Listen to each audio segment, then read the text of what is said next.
Meaning of hit squad.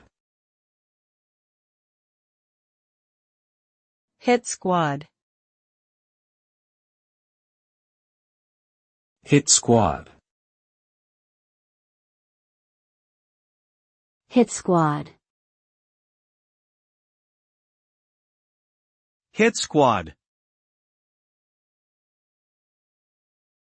The term hit squad generally refers to a group of individuals organized for the purpose of carrying out violent attacks or assassinations. These squads are typically employed by criminal organizations or political groups to eliminate specific targets deemed as threats.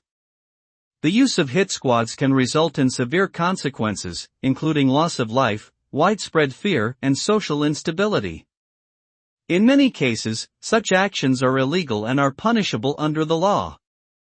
The impact of hit squads can be devastating to both the targeted individuals and the surrounding communities, leading to long-lasting psychological and emotional trauma.